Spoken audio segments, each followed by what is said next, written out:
नमस्कार, मैं हूं doctor Aditya Jindal. I am a chest specialist practicing at Jindal chest clinic Chandigarh. Respiratory therapy के दैट इज मैकेनिकल वेंटिलेशन या ventilator जो हम यूज कहते हैं वो करना पड़ता है। उसमें क्या होता है कि पेशेंट को बेहोश करके उसके मुंह के अंदर से लंग्स तक एक हम ट्यूब डाल देते हैं और उसके साथ वेंटिलेटर को कनेक्ट कर देते हैं। वो तभी किया जाता है अगर इतनी हालत बिगड़ चुकी हो, इतनी सीरियस हो गई हो कि पेशेंट अपने आप सांस नहीं ले सकता।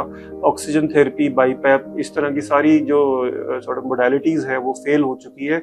तो एक मैकेनिकल वेंटिलेशन ही एक ऐसी चीज बचती है जिससे कुछ सुधार हो सकता है, हमें टाइम मिल सकता है। बेसिकली मैकेनिकल वेंटिलेशन का काम क्या होता है, it gives us time.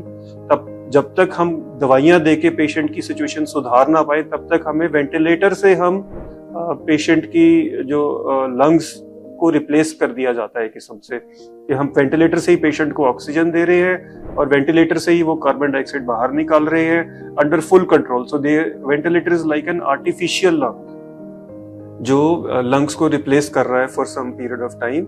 But ये अंडरस्टैंड करने की बात है कि ventilator itself can not cure the lung disease. Ventilator is only a stop gap arrangement till the time जो भी हम मेडिसिन दे रहे हैं, दवाइयां दे रहे हैं, उनसे जो लंग डिजीज है कंट्रोल ना। होपफुली इससे थोड़ी सी क्लैरिटी आई होगी कि इन तरह की मोडालिटीज में क्या डिफरेंस होता है। अगर कोई भी सवाल जवाब है तो कमेंट्स में जरूर डालें। Thank you.